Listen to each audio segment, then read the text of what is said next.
সবচেয়ে বড় সূরা সূরাতুল বাকারার মধ্যে ডাক দিয়ে বলেন, দুনিয়ার মানুষ তোমরা শুনে নাও, আমি আল্লাহ পাক রব্বুল আলামিন সর্বপ্রথম মানব। আল্লাহ পাক রব্বুল আলামিন বলেন, দুনিয়ার মধ্যে যে সর্বপ্রথম মানবকে আমি সৃষ্টি করেছি, তোমাদের আদি পিতা, তোমাদের পিতা হযরত আদম আলাইহিস সালামকে আমি আল্লাহ পাক রব্বুল আলামিন বানাইলাম। আল্লাহ পাক রব্বুল আলামিন বলেন, আমি আদম আলাইহিস সালামকে বানানোর পর জান্নাতের মধ্যে তাকে থাকার জন্য ব্যবস্থা করে দিলাম। আদম আলাইহিস সালাম জান্নাতের মধ্যে ঘুরে জান্নাতের নিয়ামতগুলো ভোগ করে, নিয়ামতের মধ্যে সময় কাটায়, এনজয় করতেছে, জান্নাতের মধ্যে আলাপ আলোচনা করে, ঘোরাফেরা করে, কিন্তু তার মনের মধ্যে কেমন যেন আনমনা ফিল হতে থাকে, একাগ্রতা ফিল করতেছে। তখন হযরত আদম আলাইহিস সালাম যখন নিজে নিজে ভাবতেছে, একা থাকা তো আমার পক্ষে সম্ভব নয়, আল্লাহ পাক রব্বুল আলামিন ওই সময় আদম আলাইহিস সালামের বাম পাজরের একটা হাতটি বের করে নিয়ে ওখান থেকে আম্মা জান্নাহ হাওয়া আলাইহিস সালামকে বানায় দিলেন। পৃথিবীর মধ্যে দুইটা সিস্টেম মানব বানানোর জন্য তিনটা সিস্টেম ইউজ করা হয়। এই তিনটা সিস্টেমের মধ্যে একমাত্র দুইটা সিস্টেম আল্লাহ পাক রব্বুল আলামিন শুধুমাত্র দুইজনের ক্ষেত্রে ব্যবহার করেছেন, যেই দুইজনকে আল্লাহ পাক রব্বুল আলামিন প্রথম সৃষ্টি করেছেন। একজন হলো আদম আলাইহিস সালাম, আর দ্বিতীয়জন হলো মা হাওয়া আলাইহিস সালাম। এই একজন আল্লাহ পাক রব্বুল আলামিন আদম আলাইহিস সালামকে কেমনে বানাইলেন? আল্লাহ পাক রব্বুল আলামিন বলেন, আদম আলাইহিস সালামকে আমি আল্লাহ পাক যখন বানাইলাম, আমি আল্লাহ পাক রব্বুল আলামিন মাটির নির্যাস থেকে তাকে তৈরি করলাম, একদম নিজ কুদরতি হাত দ্বারা তাকে আমি আল্লাহ পাক বানিয়ে দিলাম। এরপরে দ্বিতীয় নাম্বার মা হাওয়া আলাইহিস সালামকে আল্লাহ পাক রব্বুল আলামিন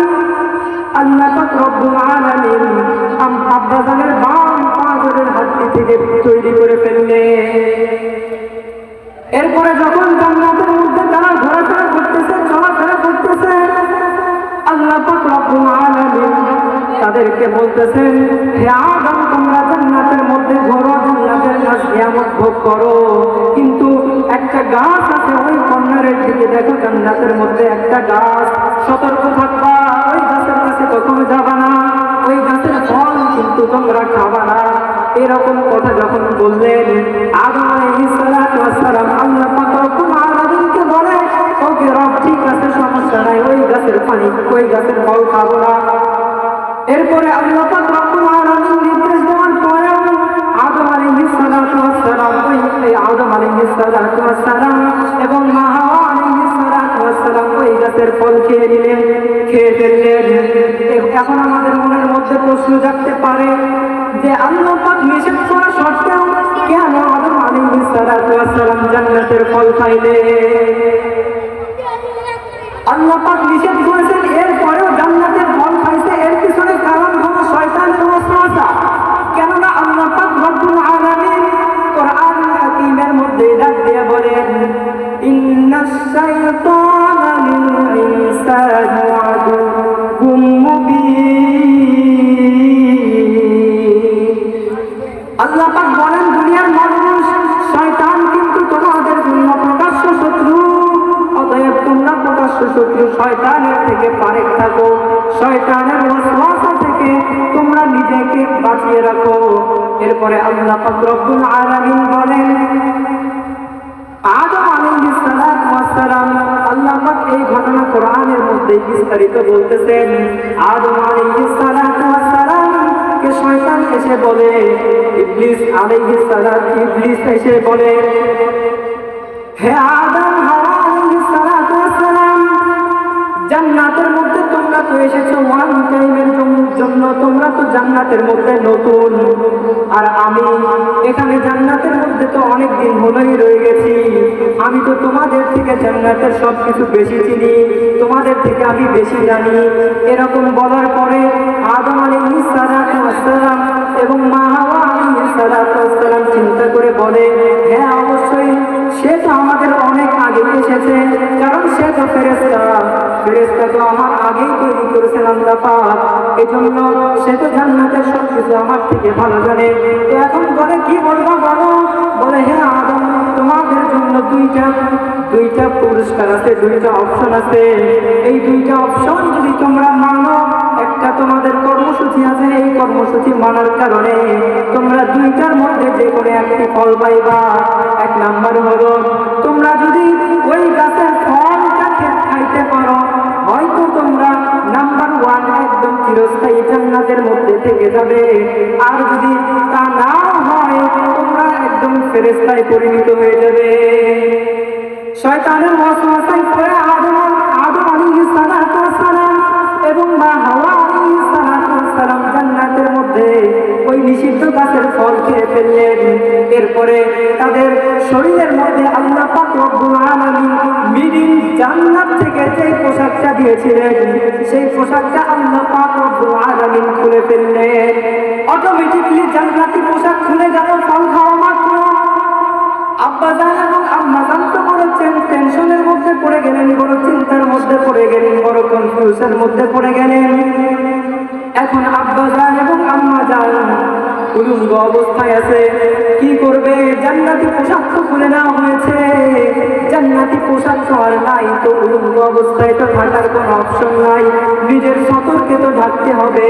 এজন্য জান্নাতের মধ্যে জান্নাতি পোশাক ছাড়া তো আর কোনো পোশাক নাই, এজন্য অন্য কোনো পোশাক পাওয়ার কোনো সুযোগ ছিল না। আম্মাজান এবং আব্বাজান দুইজন মিলে জান্নাতের মধ্যে থেকে জান্নাতি সেই গাছের লতা পাতাগুলো দিয়ে তাদের সতরগুলোকে ঢেকে নিলেন। সতর ঢেকে নিয়ে যখন জান্নাত থেকে রওনা হয়ে গেলেন, জান্নাত থেকে আল্লাহ পাক রব্বুল আলামিন যখন বিদায় জানিয়ে দিলেন, তখন তারা দুনিয়ার মধ্যে ওই জান্নাতি গাছের লতা পাতা দিয়ে শরীরকে সতর ঢেকে এরপরে দুনিয়ার মধ্যে আল্লাহ পাক পাঠিয়ে দিয়েছে। এতটুকু ঘটনাটার উদ্দেশ্য ছিল, মানুষ দুনিয়ার জমিনে এসেছে পোশাক ছাড়া কিন্তু আসে নাই। এই পোশাকটা আল্লাহ পাক রব্বুল আলামিন বান্দাকে দুনিয়ার জমিনে আসার করে দেন নাই, বরঞ্চ ওই জান্নাতের মধ্যে আল্লাহ পাক এই পোশাক মানুষের জন্য বাজেট করে দিয়েছে। এই কথা বলার উদ্দেশ্য হলো, আমরা কিছুদিন আগে দেখেছি আমাদের বাংলার জমিনে, আমাদের বাংলাদেশের রাজধানীতে এক সময় একদম কুলাঙ্গার নাস্তিক বেঈমানেরা রাস্তায় অর্ধনগ্ন অবস্থায় বের হয়ে বলেছিল যে পোশাক আমার পোশাক আমি পরব, যতটুকু খুশি আমরা আমাদের পোশাকের স্বাধীনতা চাই। এই কথার স্লোগান নিয়ে যখন তারা রাস্তায় বের হয়েছিল, তখন আমার দেশের একদল ওলামায়ে, আমার দেশের একদল শিক্ষিত সমাজ তাকে বলেছিল, তাদেরকে সাধুবাদ জানিয়েছিল, এবং আমার দেশের একদল নেতা তাদেরকে বলেছিল যে আল্লাহ পাক রব্বুল আলামিন তো কোরআনের মধ্যে হিজাব, জিলবাব আর বোরখার কথা তো বলেন নাই। জোরে বলেন না নাউযুবিল্লাহ। আমরা বলবো এরা আসলে কখনো মুসলমানের বাচ্চা হতে পারে না, এরা আসলে পাগলের বাচ্চা। কথা কোন ঠিক কিনা? কারণ স্বাভাবিকভাবে মানুষ যদি দুনিয়ার মধ্যে বসবাস করে, একজন মানুষ তার পোশাক ব্যবহার করবে, তার নিজের শরীরকে, তার নিজের সতর ঢাকবে, এটা তার জন্য একটা মানবিকতার মধ্যেও পড়ে যায়। আর যখন কেউ পোশাক ছাড়া রাস্তার মধ্যে আসতে চায়, পোশাক ছাড়া যখন কেউ রাস্তার মধ্যে আসতে চায়, তাহলে বলতে হবে তার মানসিক ভারসাম্য হেরে গেছে, তার মানসিক ভারসাম্য নাই।